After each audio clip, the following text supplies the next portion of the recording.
So hello and नमस्कार दोस्तों, welcome to this YouTube channel. कैसे हैं आप सभी? आई होप आप सभी बेहतर होंगे और बढ़िया से अपनी पढ़ाई कर रहे होंगे।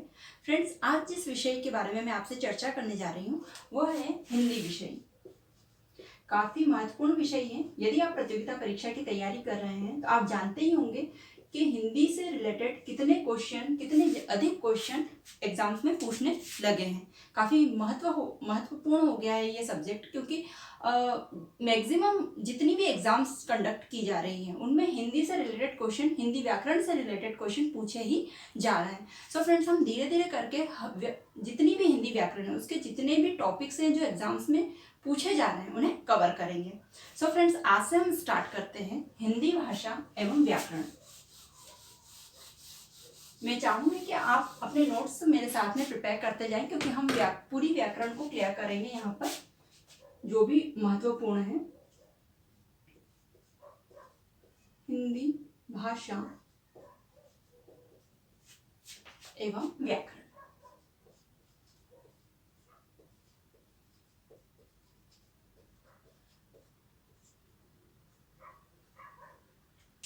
फ्रेंड्स, यहाँ भाषा से आप लोग समझ ही गए होंगे। भाषा एक अभिव्यक्ति का ऐसा माध्यम होता है जिससे हम अपने विचारों को किसी और को प्रदान करते हैं। जो हम महसूस करते हैं, जो हम कहना चाहते हैं या हमारी बात समझाना चाहते हैं, वो हम भाषा के माध्यम से ही किसी और को कह पाते हैं। ठीक है। और व्याकरण व्याकरण किसी भी भाषा को यदि लिखा जाता है तो उसके लिए उसके व्याकरण का होना काफ़ी जरूरी होता है, काफ़ी आवश्यक होता है। यदि आप कहानी, किस्से सब कुछ पढ़ते होंगे, उसमें हर चीज़ व्याकरण के अकॉर्डिंग ही चलती है। यदि ऐसा ना हो तो लिखा हुआ हमें समझ में ही नहीं आएगा। एक कॉमा से भी सेंटेंस का जो अर्थ है वो बदल जाता है, इसीलिए हर भाषा की व्याकरण होना जरूरी है। सो हम स्टार्ट करते हैं आज। सबसे पहले हम भाषा देखेंगे, तो भाषा के अंतर्गत उससे पहले हम देखेंगे कि बोली किसे कहते हैं, विभाषा किसे कहते हैं और भाषा किसे कहते हैं। ठीक है।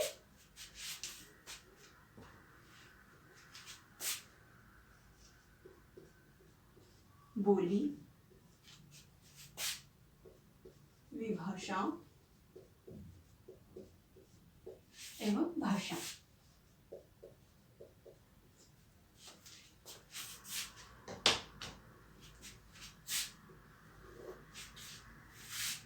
साथ में ही देख लेते हैं ताकि हमें बेहतर तरीके से तीनों की डेफिनेशन याद हो जाएगी। सो फ्रेंड्स, सबसे पहले हम बोली को देखते हैं कि बोली क्या है। तो बोली सीमित क्षेत्र में बोली जाती है। सीमित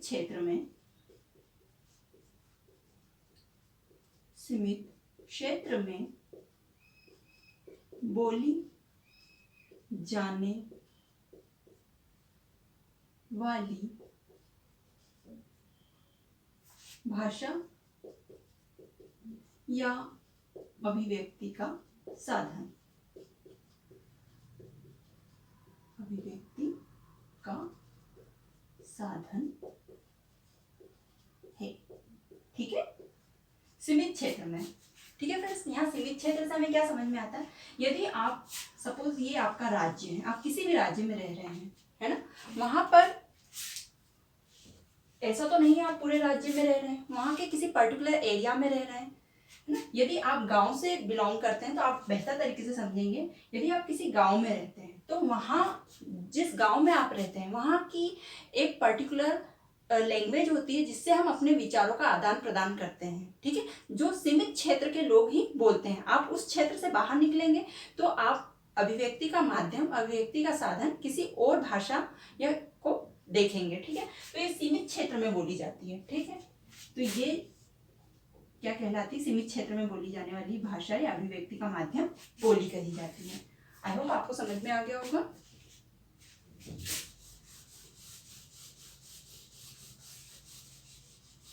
अब हम देखते हैं और इसकी विशेषता।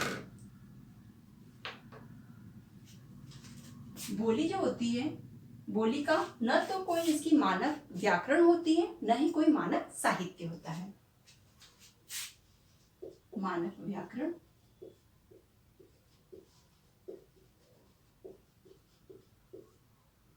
व मानक साहित्य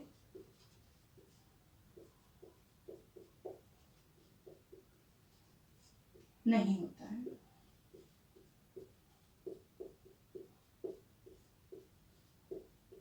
है ना? ऐसा नहीं होता है कि इस पे कोई व्याकरण लिखा गया है या फिर कोई साहित्य लिखा गया है। ऑब्वियसली बात है, मैंने बताया था कि साहित्य यदि लिखा जाएगा तो उसका व्याकरण होना बहुत जरूरी है, उस भाषा का व्याकरण होना बहुत जरूरी है। लेकिन बोली में न तो कोई साहित्य होता है और न ही साहित्य नहीं है तो व्याकरण भी नहीं होता है। ये केवल वहाँ के सीमित लोगों के द्वारा ही, जन जन द्वारा ही बोली जाती है, अभिव्यक्ति का माध्यम बनती है। अब हम यहाँ उदाहरण देख लेते हैं कि बोली के क्या क्या उदाहरण है।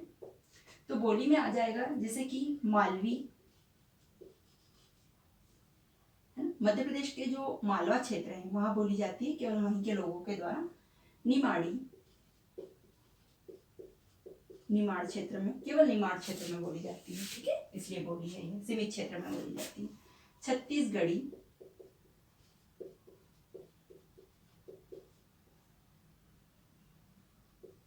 बघेली, मारवाड़ी, ये सभी हो गए आपके बोली के उदाहरण। अब हम देखते हैं विभाषा। विभाषा किसे कहते हैं, ठीक है फ्रेंड्स।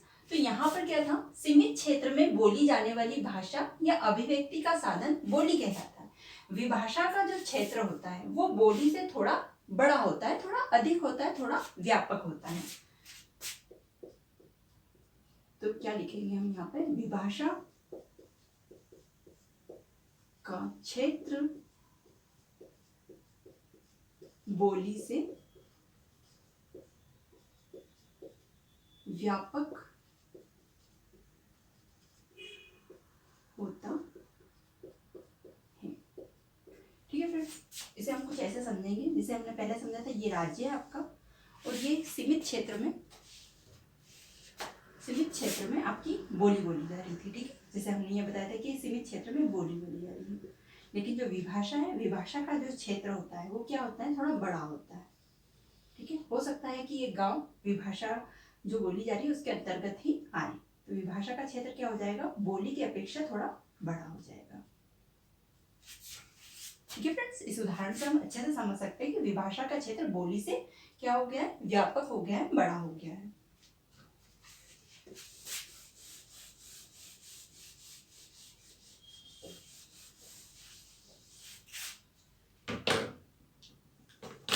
अब देखें विभाषा का अब जो विभाषा होती है इसका आधा अधूरा व्याकरण होता है और जो साहित्य होता है वो भी आधा अधूरा होता है।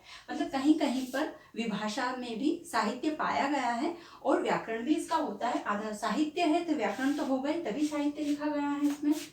तो आधा अधूरा व्याकरण, आधा अधूरा व्याकरण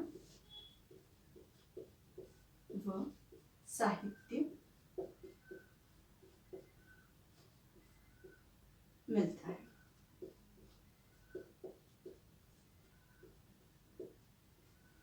ठीक है। अब इसके उदाहरण देख लेते हैं हम। तो विभाषा के उदाहरण हैं जैसे कि अवधि, ये विभाषा है, अवधि, ब्रज,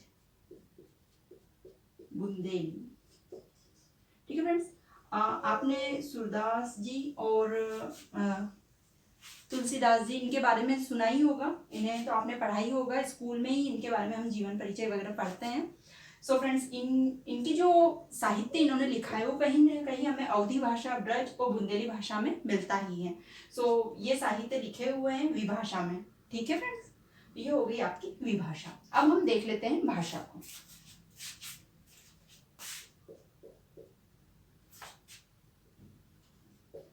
तो भाषा क्या होता है, एक सेकंड फ्रेंड, मैं थोड़ा नोट डाउन कर लेती हूँ यहाँ पे।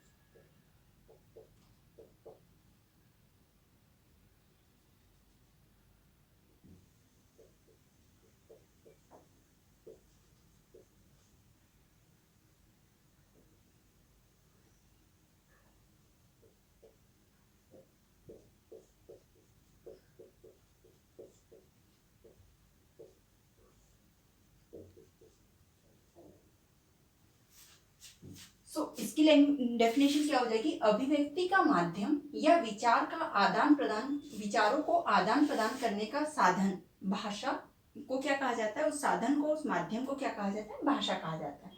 ठीक है फ्रेंड्स, मैं एक और बार रीड कर देती हूँ, आप लोग नोट डाउन कर लेना।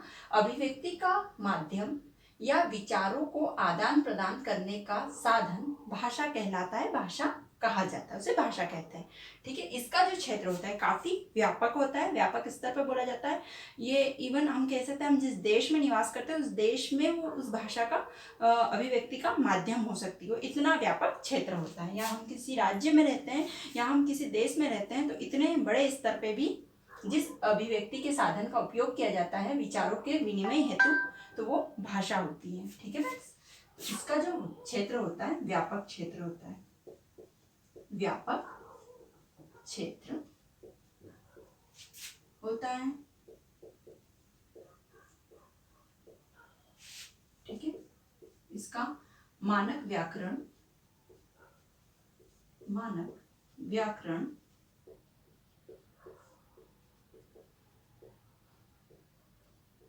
व मानक साहित्य भी पाया जाता है।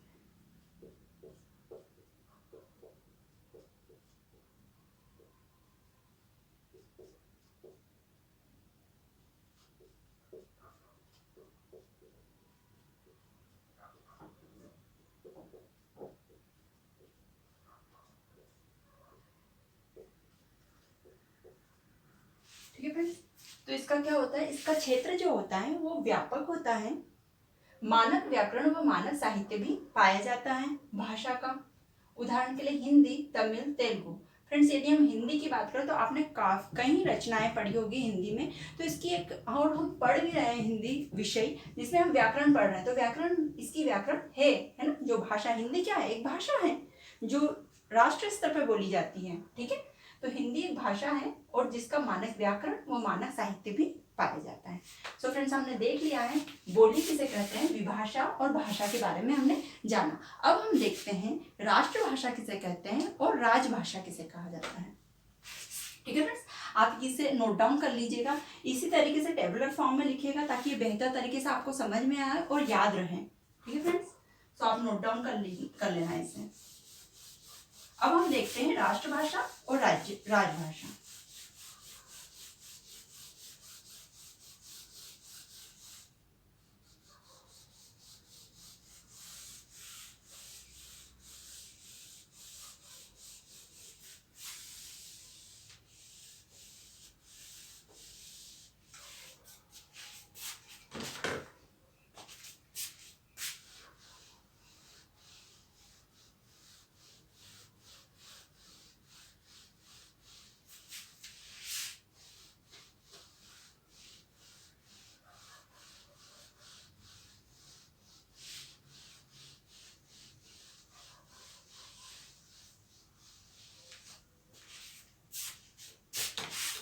अब हम देख लेते हैं राष्ट्रभाषा एवं राजभाषा। ये कोई डिफरेंस नहीं है इनमें कि मैं इनमें अंतर बता रही हूँ, मैं इसलिए लिख रही हूँ इन्हें टेबुलर फॉर्म में क्योंकि ये याद रहता है इसे अच्छे से, क्योंकि जो इनका समझने का तरीका है या इन्हें लिखने का तरीका वो सेम होता है, थोड़ा थोड़ा चेंजेस होता है इनमें, बस इसलिए, है ना। बाकी अंतर तो है ही, राष्ट्रभाषा एक अलग चीज हो जाएगी, राजभाषा एक अलग चीज हो जाएगी। तो सबसे पहले हम राष्ट्रभाषा देख लेते हैं। सो फ्रेंड्स, राष्ट्रभाषा एक राष्ट्र में बोले जाने वाले अभिव्यक्ति के साधन को या विचारों के विनिमय हेतु उपयुक्त साधन को राष्ट्रभाषा कहा जाता है। तो पहले तो इसका शाब्दिक अर्थ क्या हो जाएगा, यदि शाब्दिक अर्थ की बात करें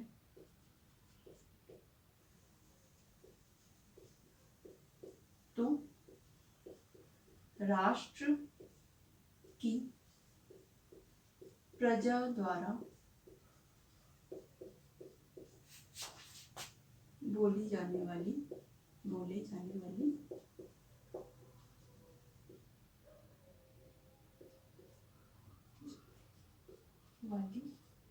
भाषा। ठीक है, क्या हो जाएगी आपकी राष्ट्रभाषा। राष्ट्र की प्रजा द्वारा बोले जाने वाली भाषा राष्ट्रभाषा हो जाएगी। इसकी डेफिनेशन यदि देखें तो क्या लिखेंगे हम कि किसी देश या राष्ट्र के जन जन द्वारा प्रयुक्त अभिव्यक्ति का माध्यम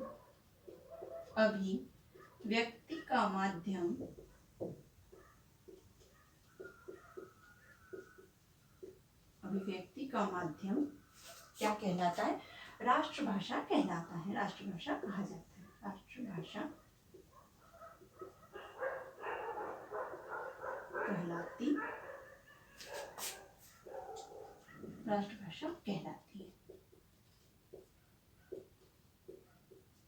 किसी देश या राष्ट्र के जन जन द्वारा मतलब वहां के रहने वाली प्रजा द्वारा प्रयुक्त अभिव्यक्ति का माध्यम है ना, अभिव्यक्ति मतलब विचारों का विनिमय। यदि मैं आज आपसे बात कर रही हूँ या मैं आपको पढ़ा रही हूँ तो एक अभिव्यक्ति का माध्यम एक भाषा बन रही है, ठीक है फ्रेंड्स, जो कि व्यापक स्तर पर बोली जाती है।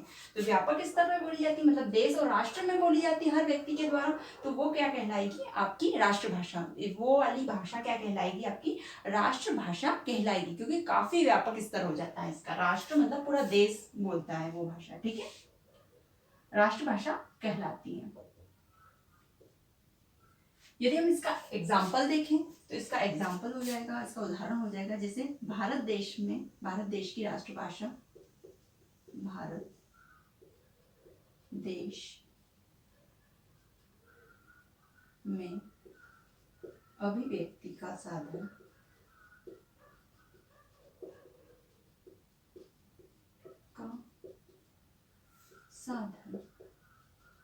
क्या है, हिंदी भाषा। ना कई अन्य भाषाएं भी बोली जाती हैं, जैसे कि हम भारत के दक्षिणी क्षेत्रों में देख लेंगे तमिल, तेलुगु, मलयालम, ये भाषाएं भी बोली जाती हैं, लेकिन हिंदी व्यापक स्तर पर भारत में बोली जाती है, तो इसे एक तरह से राष्ट्रभाषा का दर्जा दिया हुआ है। भारत देश में अभिव्यक्ति का साधन हिंदी भाषा है, तो ये क्या हो जाएगी, भारत देश की राष्ट्रभाषा हो जाएगी। इस तरह से आपको लिखना है, इस तरह से याद रखना है इन चीजों को। अब हम देख लेते हैं राजभाषा। तो राजभाषा का यदि हम शाब्दिक अर्थ देखें,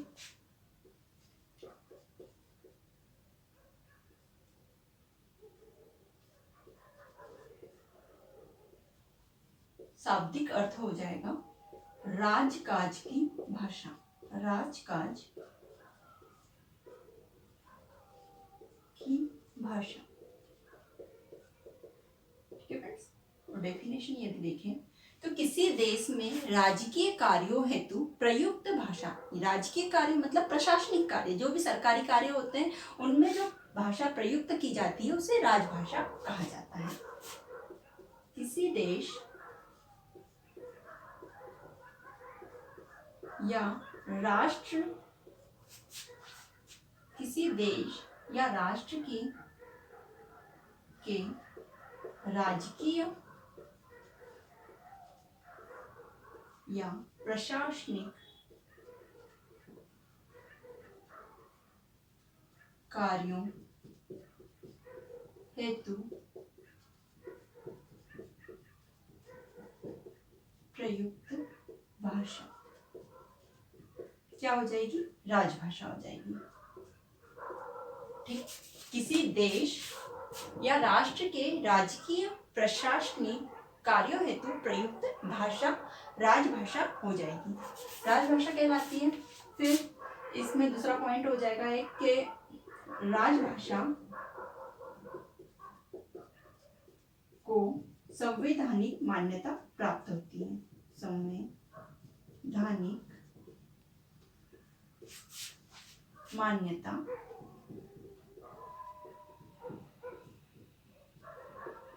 प्राप्त होती है, ठीक है फ्रेंड्स।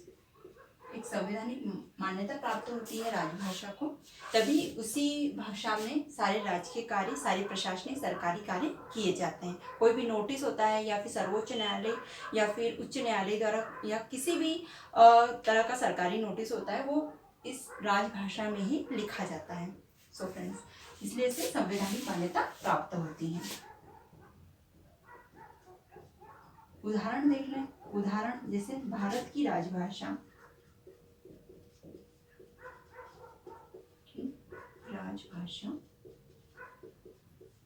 हिंदी है। सो फ्रेंड्स, ये था आपका राष्ट्रभाषा और राजभाषा। आई होप आपको समझ में आ गया होगा। सो आप इसे देख लीजिएगा, अच्छे से नोट डाउन कर लीजिए, जैसा मैंने लिखा है ऐसे कैसे लैंग्वेज में नोट डाउन कर लीजिएगा। आप इसे मुख्य परीक्षा में यदि ये क्वेश्चन आता है तो आप इसे लिख भी सकते हैं एज इट इज। सो यही वीडियो को समाप्त करते हैं। आई होप आपको बेहतर तरीके से समझ में आया होगा। अब हम देखेंगे आगे नेक्स्ट वीडियो में हिंदी का विकास क्रम, है ना, हिंदी भाषा का विकास क्रम क्या रहा, कैसे विकासशील बनी है भाषा। अच्छा, इसमें एक पॉइंट और हम देख लेते हैं कि किस तरह भाषा का विकास क्रम रहा। ठीक है, वैसे तो आपको वीडियो में समझ में आ ही गया होगा, जैसे मैंने आपको बोली, विभाषा और भाषा का जो क्रम बताया कि किस तरह ये आगे आगे विकसित होती गई अभिव्यक्ति का माध्यम। तो आपको समझ में आ ही गया होगा, बस कुछ नहीं है, को यहीं से बता देते हैं। भाषा का विकास क्रम, भाषा का विकास क्रम तो ये किस तरह विकसित हुई, है ना। तो बोली, सबसे पहले तो बोली बोली जाती थी सीमित क्षेत्र में। पहले क्या होता था फ्रेंड्स कि हम एक छोटे से एरिया में रहते थे और वहाँ से बहुत सारे लोगों का निकलना भी मुश्किल हो जाता, पूरा जीवन वहीं व्यापित हो जाता था, उसी अभिव्यक्ति के साधन के साथ में हो जाता था। लेकिन जैसे जैसे बदलाव आता गया दुनिया में, है ना, जैसे जैसे परिवर्तन आता गया, वैसे वैसे व्यक्ति एक व्यापक क्षेत्र में रहने लगा, कहीं कहीं दूर दूर तक जाने लगा और फिर उसे समझ में आया कि यहाँ पे अभिव्यक्ति का माध्यम थोड़ा हमें बदलना पड़ेगा, ये तो इसे समझ में नहीं आ रहा, तो उसके अकॉर्डिंग हम थोड़ा ढले, है ना। ऐसे परिवर्तन धीरे धीरे आता गया। इसी तरह भाषा भी एक विकास क्रम, जो अभिव्यक्ति का साधन था उसका एक विकास क्रम चलता रहा। हम जब हिंदी भाषा का विकास क्रम पढ़ेंगे तो उसमें हमें बहुत अच्छा तरीके से ये समझ में आएगा। तो बोली का विकास हुआ तो बनी ये विभाषा, है ना, क्योंकि पता ही हमें बोली का व्यापक, बोली जो है सीमित क्षेत्र में बोली जाती है, लेकिन विभाषा बोली की अपेक्षा अधिक व्यापक क्षेत्र में बोली जाती है। विभाषा और विभाषा से हुआ भाषा, है ना। तो ये बोली का विकास किस में हो गया, आपका बोली का विकास हुआ विभाषा में